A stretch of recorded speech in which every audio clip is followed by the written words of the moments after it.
Aminata.com en direct de New York City. Aujourd'hui, dans la série de rencontres avec les hautes personnalités de notre pays, la Guinée, je rencontre l'une des plus importantes. Il s'agit du président de l'Assemblée nationale, deuxième personnalité de l'État guinéen, son Excellence El Hadj Aboubacar Sampari. Encore une fois, je vous dis bienvenue sur votre site préféré, Aminata.com. Monsieur le Président, bonsoir. Bonsoir, Monsieur Mbaldé. Monsieur le Président, la première question que je vais vous poser est de savoir comment va le PUP après l'ouragan politique qui a failli l'emporter suite au changement de tête à la présidence d'honneur. Le PUP se porte bien. Je ne dis pas qu'il se porte merveilleusement bien, mais il se porte bien. Ce qui est vrai, il a été éprouvé par les événements de janvier et de février. Puisque le ras-le-bol qui a été exprimé par les travailleurs et d'une façon générale la population guinéenne s'adressait un peu au pouvoir en place. Et le PUP symbolise ce pouvoir. Par conséquent, dans toutes les préfectures, on s'est attaqué plus ou moins aux attributs du PUP, ce qui a vraiment éprouvé le parti. Mais à la date d'aujourd'hui, nous sommes en train de relancer le parti et de reprendre notre force. Reprendre votre force, Monsieur le Président. Pourtant, le président de la République a longtemps été président d'honneur du PUP. Cela n'a jamais posé problème. Il aura fallu qu'un autre soit à ce poste, en l'occurrence M. Mamadou Sylla, pour qu'on parle de violation des textes qui régissent le parti. Alors, Monsieur le Président, pourquoi deux poids, deux mesures? En tant que législateur, je sais que le président de la République est au-dessus des partis politiques. C'est pourquoi je ne me suis jamais trompé, ni moi, ni beaucoup de cadres, pour l'appeler président du parti. On a toujours dit président d'honneur. Aujourd'hui, si Mamadou Sylla a cette prétention, nous disons que c'est un peu outré. C'est pourquoi nous avons fait la remarque tout de suite, on a fait le haut là pour qu'il s'arrête. Il est bailleur de fonds possible du parti, mais il ne peut pas être président d'honneur du parti, ni vice-président du parti. Très bien. Monsieur le Président, je ne quitte pas toujours avec le PUP, puisque c'est le parti au pouvoir. L'expérience a prouvé qu'en Afrique en général, on ne milite pas dans les partis au pouvoir par conviction, mais plutôt par ambition. Alors si tel est le cas au PUP, pensez-vous que votre parti va survivre après que le président Lassana Conté ne soit plus au pouvoir? Ce que vous dites est exact. Il y a beaucoup de gens qui adhèrent au parti au pouvoir par intérêt, avec l'espoir qu'ils vont bénéficier de promotion. Mais pour le cas du PUP, ce que je voudrais vous dire, c'est qu'à l'origine, c'est des cadres de ce pays-là qui se sont assis, qui ont réfléchi et qui ont trouvé nécessaire de fonder des partis avant même que l'autorisation officielle ne soit donnée. En fait, c'était des cercles de réflexion qui ont commencé à réfléchir sur l'avenir du pays dès après le vote de la loi fondamentale en 90. Nous étions avec d'autres qui étaient déjà sur le terrain. Je peux vous citer le cas de RPG qui était sur le terrain, ainsi que de l'UNR à l'époque qui était sur le terrain. Bon, pas de façon ouverte, de façon clandestine. Donc des cercles de jeunes cadres se sont retrouvés, ils ont commencé à réfléchir. Et quand il a été question de créer maintenant les partis, tous ceux qui se réclamaient du soutien de l'action du CMRN et de l'action du président de la République se sont retrouvés pour former le PUP. Par conséquent, il faut distinguer deux niveaux. Il y a ceux qui ont fondé le mouvement, qui l'ont fait par idéal, et ceux qui sont venus au dernier moment parce qu'ils ont calculé que c'est là que c'est le tremplin possible pour avoir accès aux hautes fonctions de l'État. C'est différent. Donc je suis convaincu d'une chose, tant que il y en a qui vont croire à l'idéal, le parti va survivre. Ceux qui vont croire à l'idéal, le parti va survivre, c'est le président de l'Assemblée qui le dit. Ensuite, il est membre du bureau politique national de ce parti. Monsieur le Président, en janvier et février 2007, les Guinéens avaient dans leur majorité, disons, exprimé leur ras-le-bol contre le régime, contre les institutions de la République. Au départ, seule Mme Ariette Conté, la première dame, et vous aviez joué aux sapeurs-pompiers en rencontrant les syndicalistes, en faisant libérer des prisonniers. Pourquoi donc aviez-vous menacé de faire prolonger l'état de siège si les syndicalistes ne levaient pas le mot d'ordre de grève? Vous allez me permettre de faire un petit rappel sur les causes lointaines et proches de ce ras-le-bol. Vous savez, le tout a commencé de façon plus grave à partir de 2000, quand il y a eu l'agression à nos frontières. Il y a eu des dépenses énormes au niveau de l'armée parce qu'au moment où l'agression avait lieu, les équipements de l'armée étaient vétustes. C'est ce qui a été acheté par la Première République qui était là. Les avions étaient en panne, les chars de combat étaient rouillés, il n'y avait pas de fusil, il fallait tout commander. Ça a coûté très cher à l'État. En fin de compte, les réserves de devises étaient terminées, il fallait faire fonctionner la planche à billets. Et cela, évidemment, a pour conséquence l'inflation. Bon. Ensuite, les gouvernements qui se sont succédés ont eu de la méprise. Ils ont sous-estimé la conséquence sociale de toute cette politique-là. Si bien qu'ils ont refusé le dialogue avec les syndicats. Quand ils le faisaient, c'était vraiment de manière légère. Ce n'était pas pris au sérieux. Pour la première fois, en 2003, la CNTG, qui a toujours travaillé avec le gouvernement, a fait une grève d'alerte de 48 heures. C'était pour dire que vraiment on était arrivé à un point de rupture. Si la CNTG fait la grève contre le gouvernement, c'est parce qu'on n'en pouvait plus. L'USTG, on comprend. Les autres centrales, on comprend, mais la CNTG a toujours été de côté du gouvernement. Oui. Alors, cet avis n'ayant pas été compris, en 2006, ils ont réédité la grève en mars. Et comme toujours, les engagements qui sont pris ne sont pas toujours respectés. C'est ce qui fait que, en juin, la deuxième grève a été déclenchée. Mais cette fois-ci, malheureusement, ça a coïncidé avec les examens scolaires. Et bon, ça a provoqué des incidents avec les jeunes. Il y a eu mort d'hommes, ce qui était vraiment regrettable. Ceci étant, les syndicats ont compris que leurs revendications étaient partagées par toute la population. La population n'avait pas le sentiment que le gouvernement prenait en charge ses préoccupations.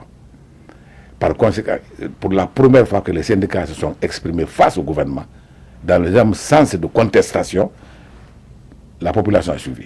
Même les sireurs de Conakry ont fait grève. Ce qui veut dire que c'était un phénomène vraiment populaire et social. Alors, ce ras-le-bol-là n'a pas été bien perçu par le gouvernement. C'est ce qui va nous amener à la grève de janvier. Et cette fois-ci, le syndicat s'est senti suffisamment légitime pour poser des revendications politiques. Ils ont demandé le départ du gouvernement, la mise en place d'un gouvernement de large consensus avec un premier ministre comme chef du gouvernement. Bon, ça, ce n'est pas des compétences d'un syndicat. Mais compte tenu de la situation, du contexte qui prévalait, ça se comprenait. Et la population était d'accord avec les syndicats. Hein. C'est ce qui fait, ça doit donner de la légitimité. Bon, mais à partir du moment où il y a eu dérive entre ceux qui avaient ras-le-bol, ceux qui voulaient arrêter la grève, ceux qui voulaient que ça continue, l'état de siège est arrivé. Bon, on était convenus avec les syndicats qu'il fallait arrêter la grève. Mais hélas, c'était le moins de pression dont ils disposaient. Mais nous n'avons jamais menacé de prolonger l'état de siège. Au contraire, c'est nous qui avons fait arrêter l'état de siège. Dès que le moment est venu, on a senti que si on n'arrêtait pas, ce serait l'effet contraire qui allait se produire. On allait le banaliser. En le banalisant, eh bien, l'État perdait toute autorité. Et c'était la révolution. Que Dieu nous en garde. Amen. Voilà, merci de cette mise au point du président de l'Assemblée, parce qu'on avait appris que c'est le président qui avait menacé de prolonger l'état de siège, mais il a dit que ce n'est pas eux qui ont demandé, plutôt c'est eux qui ont arrêté l'état de siège. Alors, monsieur le président, nous allons continuer. La loi sur la commission d'enquête donc sur ces événements a été déjà votée à l'Assemblée, mais son application tarde à venir. Et qu'est-ce qu'on attend réellement pour la mise en place ou alors pour, disons, l'application de cette loi? Disons, la première fois, le gouvernement précédent avait désigné une commission. Par la suite, quand il y a eu changement de gouvernement, les termes de référence ont varié. Et une deuxième commission a été pressentie. la deuxième commission a été pressentie, elle est nommée. Bon, mais je ne sais pas s'ils ont commencé à agir effectivement. Je ne crois pas que ce soit encore effectif. Il y a quelques incompréhensions au niveau des magistrats.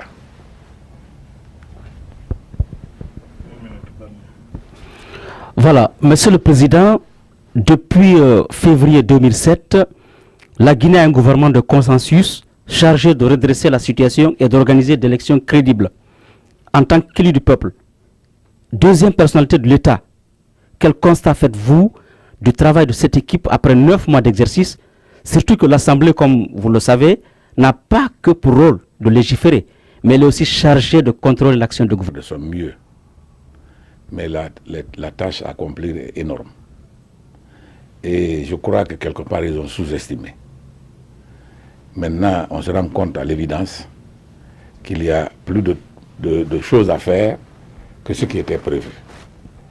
Bon, le plan d'urgence qui a été adopté lors des assises de Bel-Air est en application maintenant. Alors, le gouvernement fait de son mieux, hein. Ils font petit à petit, mais ils font de leur mieux quand même. Il y a des résultats tangibles. Ce qu'il faut, c'est que nous soyons plus patients et qu'on leur donne le temps d'accomplir ce qu'ils doivent faire dans l'intérêt du peuple. Monsieur le Président, voilà, je vous rappelle, vous qui venez de prendre en marche, nous sommes avec le président de l'Assemblée nationale de Guinée, son Excellence El Hadj Aboubacar Sampari. Monsieur le Président, le gouvernement de M. Lansana Kouyaté envisage faire marquer à l'encre indélébile le cinquantenaire de notre indépendance. Que pensez-vous des familles des victimes qui constituent la tour de contrôle de la réconciliation nationale? Ce n'est pas grand-chose.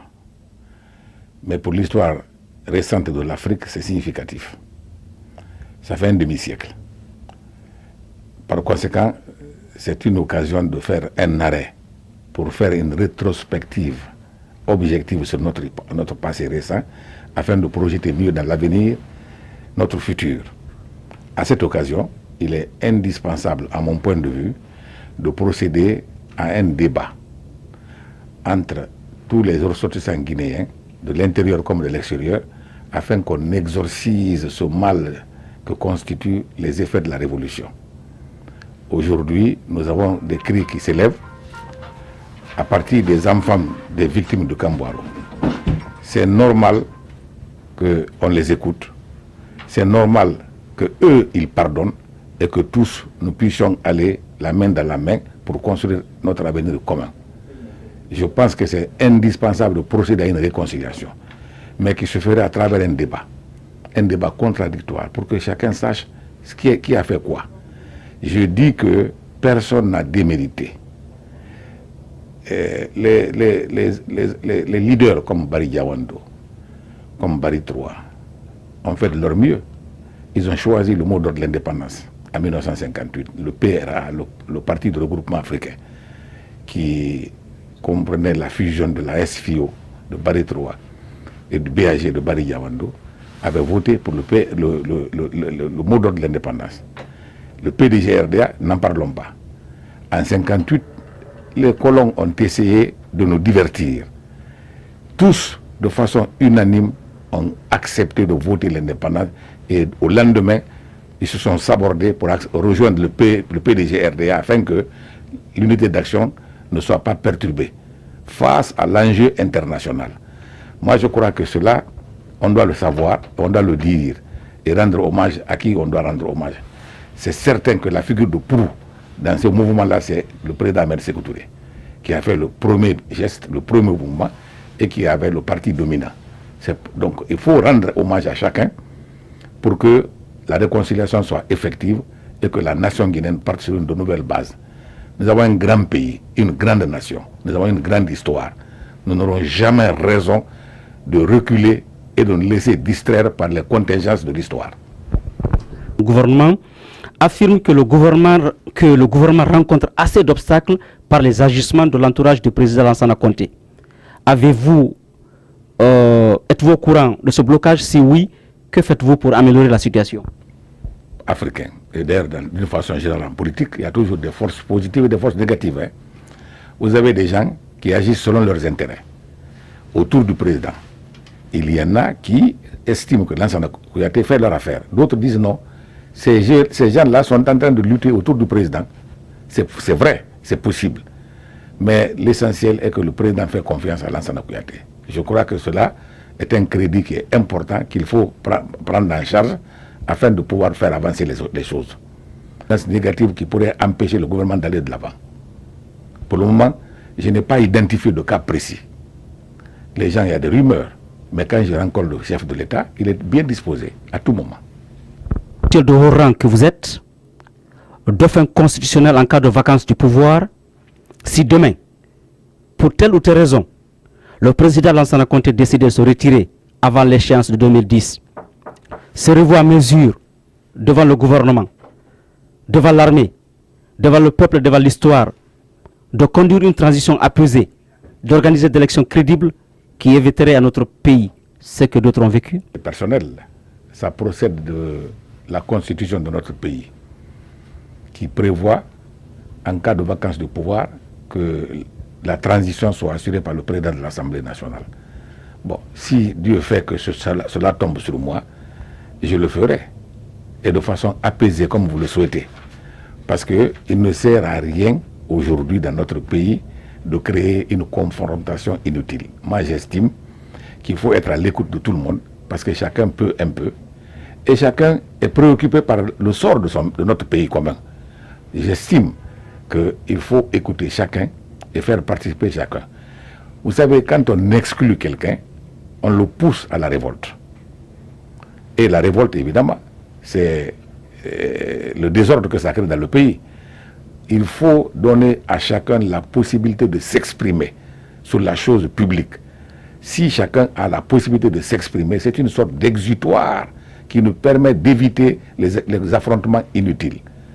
Et c'est pour cela que une transition de quelque nature que ce soit doit être apaisée et doit être consensuelle. On doit le faire de manière que chaque partie concernée se sente impliquée dans l'action collective qui va amener le pays d'un côté vers un autre côté plus positif. C'est ma conviction profonde. Vous n'avez jamais refusé les médias. Et que pensez-vous des médias guinéens de façon générale? Médias. Mais quelque part, je leur reproche un parti pris qui ne se justifie pas. Pas tous, hein, pas tous. Il y en a beaucoup qui ne respectent pas la déontologie et qui font des critiques sur commande. Moi, je crois que dans une démocratie en construction, dans une nation en construction comme la nôtre, la presse a un grand rôle à jouer. Elle doit procéder à l'éducation systématique des citoyens, d'abord au civisme, ensuite à l'esprit de tolérance, à la paix. C'est essentiel. Les politiciens font leur travail, mais le public cible de la radio, par exemple, de la télévision, est beaucoup plus important qu'un meeting, que 10 meetings d'un leader. Ce que l'on peut dire sur la télévision en une heure de temps dépasse 50 meetings d'un leader politique. C'est vrai. C'est pourquoi j'estime que les masses médias ont un rôle important dans la construction de la nation et dans la construction de la démocratie. Vous êtes devant la communauté guinéenne, peut-être ceux qui vivent à l'étranger, vous avez un message pour eux? Ces derniers temps, il y a une sorte de guéguerre sur Internet qui indispose et qui a même une connotation ethnique. Ça me gêne, moi, personnellement, parce que j'ai beaucoup d'ambition pour mon pays, j'en suis fier. Quand je vois, évidemment, je comprends que c'est des gens qui s'expriment pour se défouler, mais il y a une limite à toute chose. Je crois que ce que l'on devrait faire, c'est essayer de nous tolérer les uns les autres, essayer de comprendre ce que les attitudes des uns et des autres, et ensemble, essayer de dégager une voie synthèse qui pourrait nous amener à plus de progrès. Ce que je demande à tous les Guinéens, à l'intérieur comme à l'extérieur, c'est d'abord cette tolérance, la compréhension, le vouloir vivre en commun, qu'on accepte de vivre ensemble pour bâtir une grande nation. Ceux qui sont à l'extérieur, le gouvernement actuel a mis en place un ministre qui est chargé des Guinéens de l'extérieur. Je crois qu'on doit utiliser ce créneau-là pour que les Guinéens de l'extérieur contribuent de façon plus formelle au développement du pays. Actuellement, ils le font, mais de façon informelle. Je souhaiterais que ce soit plus formalisé. Parce que la Chine s'est construite de cette manière. Israël, n'en parlons pas. Beaucoup d'autres pays, pourquoi pas la Guinée? Nous avons la chance d'avoir une diaspora dynamique aux États-Unis, ici, en Asie, en Europe, en Afrique, même partout. Les ressortissants guinéens sont organisés et ils font des choses positives en direction de leur pays. Mais que ce soit fait par des tuyaux officiels, de façon que l'on puisse créer une banque qui puisse faire la transaction entre l'extérieur et l'intérieur, et que de façon officielle, ils contribuent au développement du pays par des voies officielles. Quand vous allez à Madina, par exemple, aujourd'hui, il y a tout un système bancaire à Madina, alimenté par les Guinéens de l'extérieur. Mais l'État n'en sait rien.